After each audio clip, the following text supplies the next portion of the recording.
내 아내 사레는 이름을 사레라 하지 말고 사라라 하라. 내가 그에게 복을 주어 그가 내게 아들을 낳아주게 하며 내가 그에게 복을 주어 그를 여러 민족의 어머니가 되게 하리니 민족의 여러 왕이 그에게서 나리라. 아브라함이 엎드려 웃으며 마음속으로 이르되 100세 된 사람이 어찌 자식을 낳을까?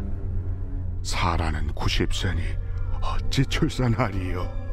아브라함이 이에 하나님께 아뢰되 이스마엘이나 하나님 앞에 살기를 원하나이다.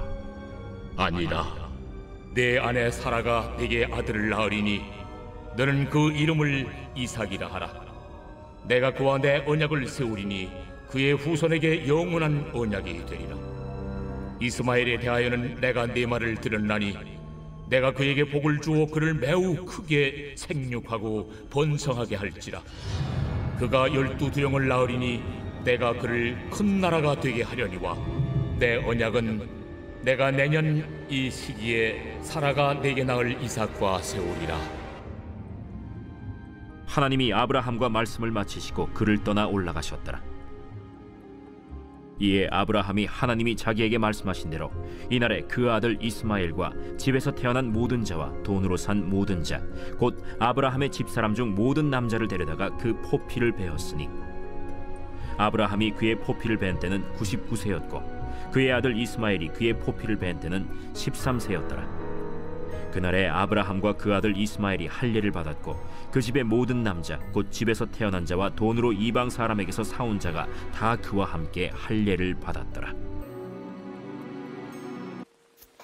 오늘 말씀을 시작하기 전에 코로나로 또 각자 잘 해석하시겠지만 그 시작이 저로 인한 부분이 있기에 2차 3차 또 감염과 직장과 생업을 내려놓고 힘든 고통의 시간을 보내고 계신 분들께 위로의 말씀과 동시에 죄송하다고 말씀을 드리고 싶습니다.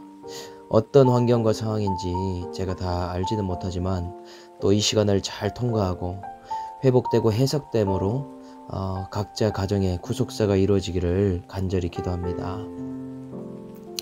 지난번에 이어서 오늘부터 다시 창세기를 묵상합니다. 하나님께서는 아브라함과 사라에게 오늘 제목처럼 어떻게 복을 주시기를 원하실까 함께 살펴보기를 원합니다. 먼저 첫 번째는 문제가 많은 사라라도 하나님의 말씀이 여전히 유효히 역사해 주십니다. 15절에 하나님이 또 아브라함에게 이르시되 네 아내 사레는 이름을 사레라 하지 말고 사라라 하라. 하나님께서는 아브라함을 아브라함으로 여러 민족의 아버지가 되라고 하시더니 이번에는 사레의 이름을 사라로 바꾸라고 말씀하십니다. 이름 뜻이 어떻게 바뀌는가 보니 나의 공주에서 여러 민족의 어머니로 바뀌게 하시더라 라는 것이죠. 여러분 한번 생각해 보십시오. 사라가 어떤 사람이었습니까? 후사를 낳지 못하는 것 때문에 자기 몸종 하갈을 데려오지 않았습니까? 데려올 때는 좋았습니다. 막상 이스마엘을 낳게 되니 질투심이 터져 나와서 하갈을 쫓아낸 인물, 그 사람이 바로 사라죠. 도망간 하갈이나 쫓아낸 사라나 행위로 보면 누가 잘했는지 따질 수가 없습니다. 그런데 하나님께서는 행위로 보시지 않고 잘잘못으로 따지지 않으시고 낳을 수 없는, 자녀를 낳을 수 없는 사라를 택하셔서 이름까지 바꾸시면서 다시 말씀하신다는 것이죠. 사라야, 너는 믿음 없이 살아서는 안 된다. 이스마엘의 어머니로 그치는 인생을 살게 하려고 너를 부른 것이 아니다. 하나님은 사라에게 이렇게 말씀하신다는 것이죠. 우리도 아브라함과 사라처럼 부족함 투성이 인생이지 않습니까? 비록 나는 질투심이 많고 또 필요할 때는 사람을 찾고 원하다가 마음에 안 들면 틀어질 수밖에 없는 인생, 또 하나님이 주시지 않으면 뭔가 부족한 인생을 살 수밖에 없는 사람, 그런 사람이 바로 나 자신이죠. 그런데 이런 나를 포기하지 않으시는 증거가 무엇입니까? 날마다 약속의 말씀을 주시더라. 하나님께서는 오늘도 연약한 인생인 우리에게 말씀으로 찾아오기를 원하십니다. 나는 문제가 많은 인생인데 그럼에도 하나님의 말씀을 듣고 그 말씀을 붙드는 것을 통해서 보이지 않는 믿음의 길, 구속사의 길을 걷게 하시더라. 그래서 왜 이름을 바꾸라고 하셨습니까? 16절에 아브라함과 사라에게 복을 주시기 위함이다 라고 말씀하십니다.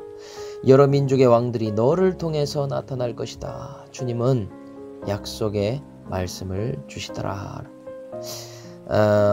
오늘 복을 어떻게 또 주시는가? 두 번째는 약속을 그래도 믿지 못하는 아브라함과 사라에게 다시 찾아오신다 하는 것입니다. 이 두 사람이 하나님의 말씀에 어떤 반응을 하는지 보니까요, 통 믿지 못하는 반응을 하고 있습니다.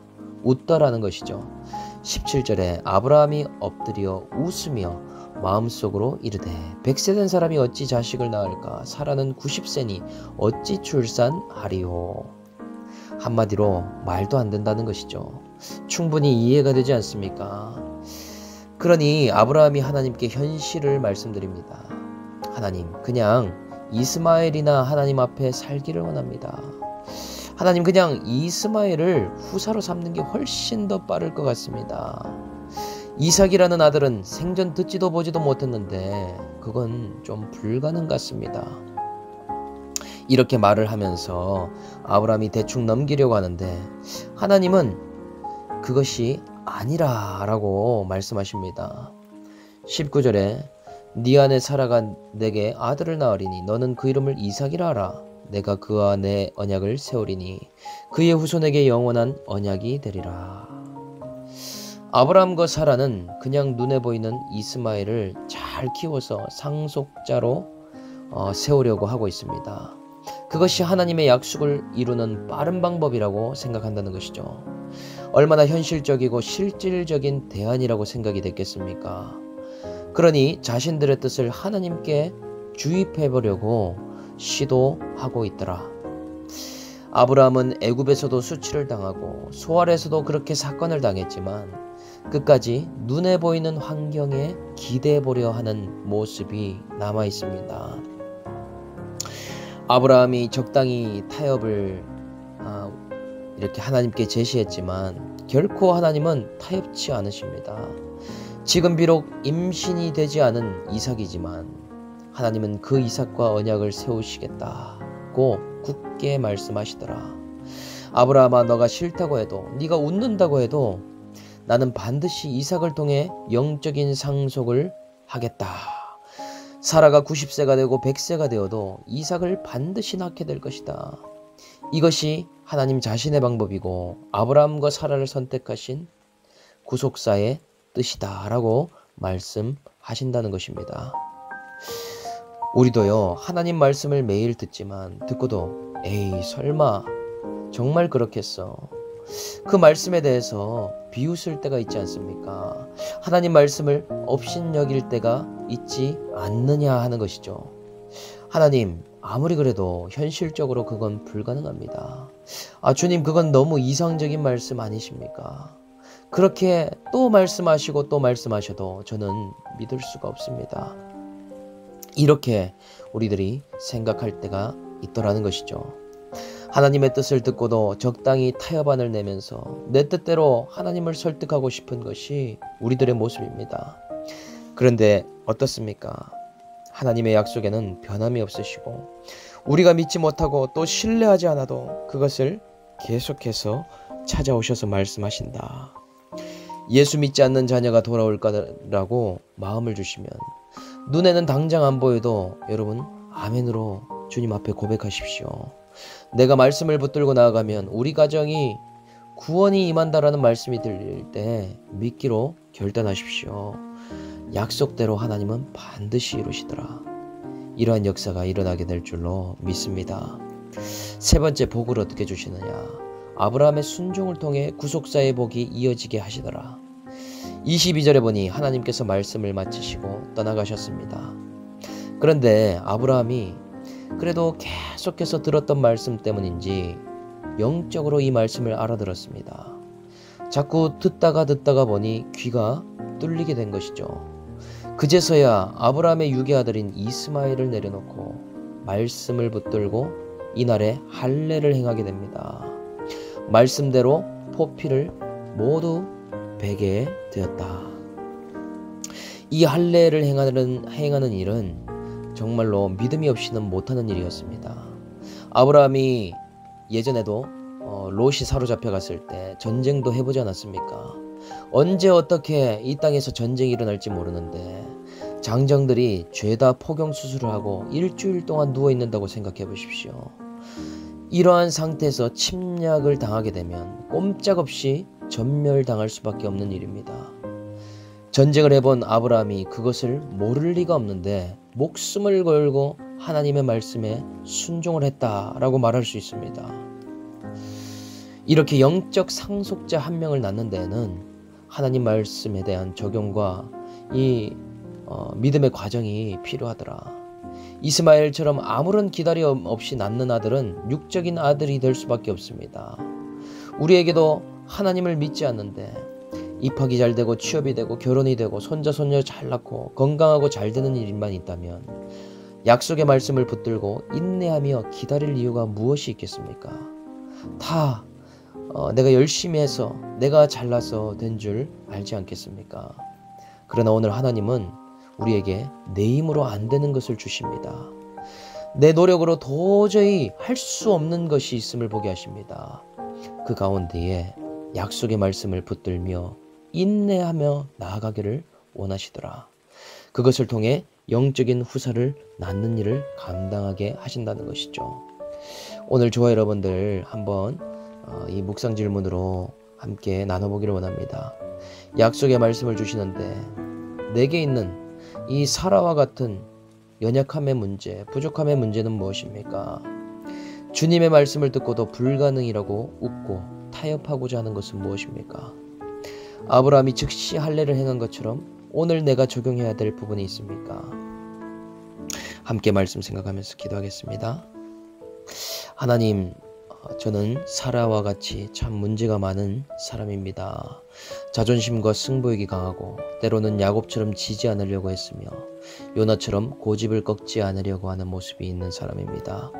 저와 같은 부족한 자에게 날마다 나타나셔서 약속의 말씀을 주시며 이제는 성공자의 모습이 아니라 영적 후사를 낳는 사라와 같은 인생이 되라 말씀하십니다. 주님, 나의 믿음이 없음과 현실과 실질적인 대안을 생각하는 모습을 내려놓게 하시고 이제 약속의 말씀을 붙들고 즉시 할례로 나아가는 아브라함의 믿음을 주님 더하여 주시옵소서. 각 가정에 하나님 약속의 말씀을 부어주시고 우리의 자녀, 배우자, 가정, 공동체가 말씀을 통해 살아나는 것을 경험하도록 은혜 내려 주시옵소서. 하나님, 이제 대선이 얼마 남지 않았습니다. 이 대선을 통해서 이 나라 이 민족이 구원의 복이 임하도록 이 시간 가운데에 역사하여 주시옵소서. 감사를 드리며 우리를 구원하신 예수님의 이름으로 기도합니다. 아멘.